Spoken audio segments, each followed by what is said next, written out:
7월 22일 목요일 새벽입니다. 하나님의 은혜와 평강이 여러분에게 풍성하게 부어지기를 간절히 바라고 축복합니다. 이번 주 묵상 말씀 이사야서 41장 10절 말씀입니다. 두려워하지 말라, 내가 너와 함께함이라. 놀라지 말라, 나는 네 하나님이 됨이라. 내가 너를 굳세게 하리라. 참으로 너를 도와주리라. 참으로 나의 의로운 오른손으로 너를 붙들리라. 아멘. 참으로 힘이 되는 귀한 말씀입니다. 여러분 계속 반복하시고 암송하셔서 또 이 말씀 안에서 또 힘을 얻으실 수 있기를 바랍니다. 오늘 우리에게 주시는 하나님의 말씀은 이사야서 45장 18절에서 25절까지의 말씀입니다. 오늘 본문을 통해서 다른 신은 없다라는 제목으로 말씀의 은혜를 같이 나누겠습니다. 예전에 우정의 무대라고 하는 군인들을 위한 프로그램이 있었습니다. 이 프로그램의 하이라이트는 무대 뒤편에 모신 어머니의 아들을 찾는 장면입니다. 진행자가 무대 뒤에 있는 어머니와 몇 마디 대화를 나눕니다. 그리고 병사들 중에서 무대 뒤에 있는 어머니가 자신의 어머니라고 생각하는 사람은 무대 위로 나오라고 합니다. 그러면 10명도 넘는 병사들이 무대 위로 올라옵니다. 그리고 사회자가 왜 자신의 어머니라고 생각하는지를 물어보면 나름대로 이런저런 이유를 대면서 이렇게 말합니다. 뒤에 계신 어머니는 제 어머니가 확실합니다. 그러다가 결국 그 중에 한 명만이 진짜 아들인 것으로 판명이 납니다. 어떨 때는 무대 위에 있는 장병들 모두가 가짜고 진짜들은 근무 중에 있다가 갑자기 불려 나오는 일도 있었습니다. 저마다 자신이 진짜 아들이라고 주장하고 저마다 뒤에 계신 어머니가 자신의 어머니라고 심지어 말하지만 진짜 아들은 한 명뿐입니다. 그 아들의 어머니도 한 명뿐입니다. 여호와 하나님은 우정의 무대에서 병사들이 외치는 것처럼 힘주어서 외치고 계십니다.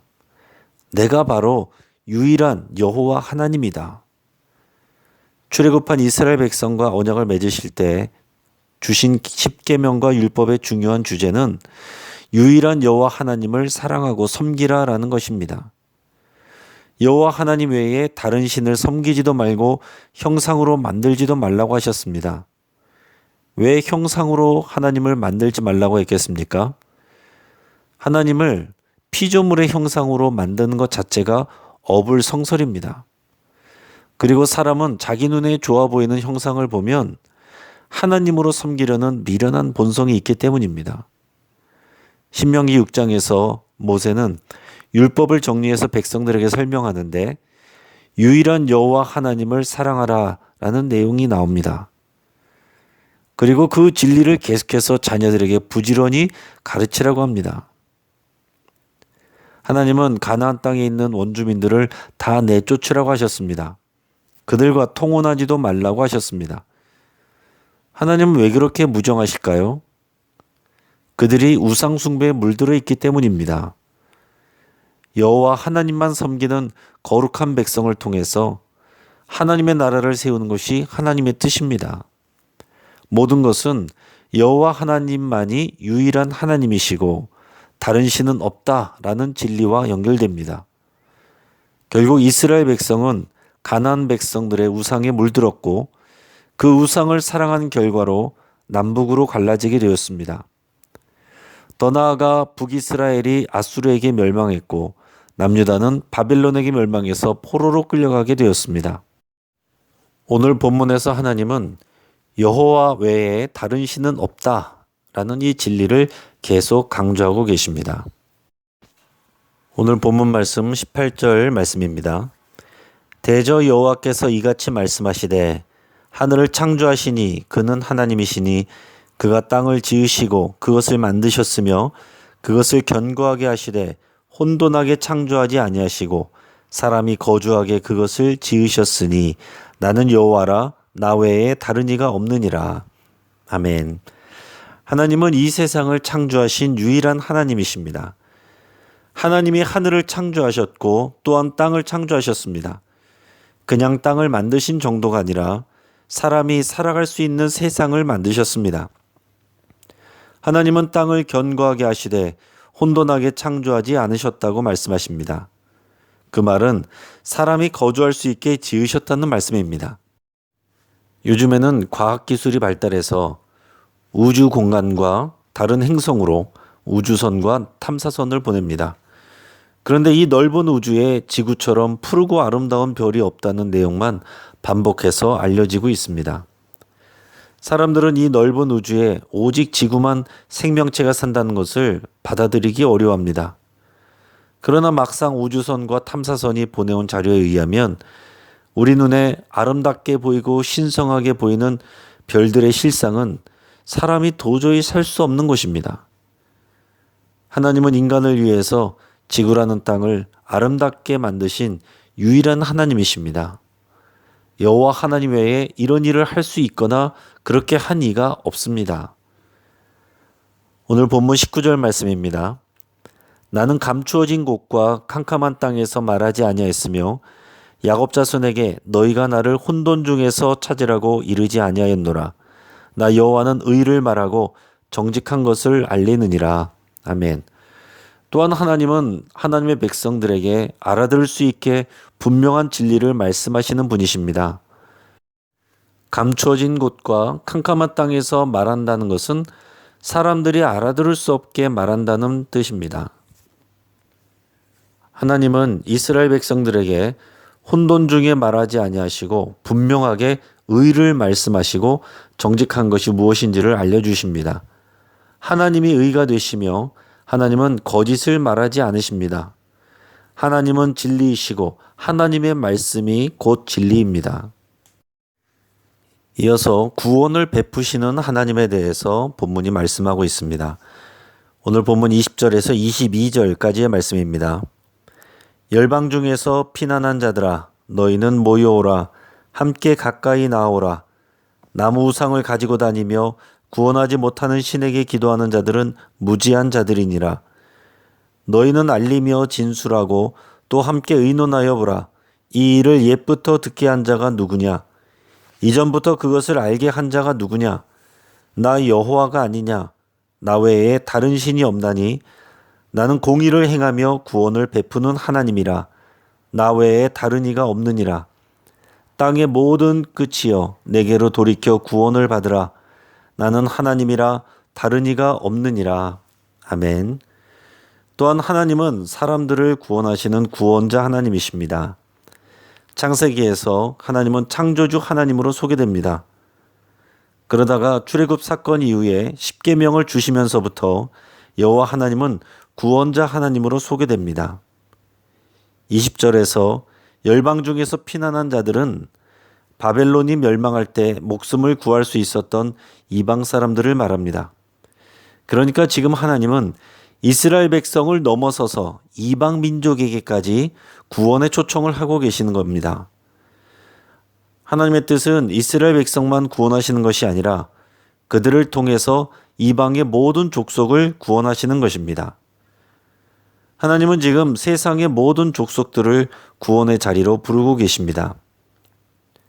그런데 그 중에는 나무로 만들어진 우상을 가지고 다니면서 의지하는 사람들이 있음을 말씀하십니다. 그 우상은 인간이 나무로 깎아 만든 형상인데 그 형상에게 기도하는 어리석은 인간의 모습을 지적하고 계십니다.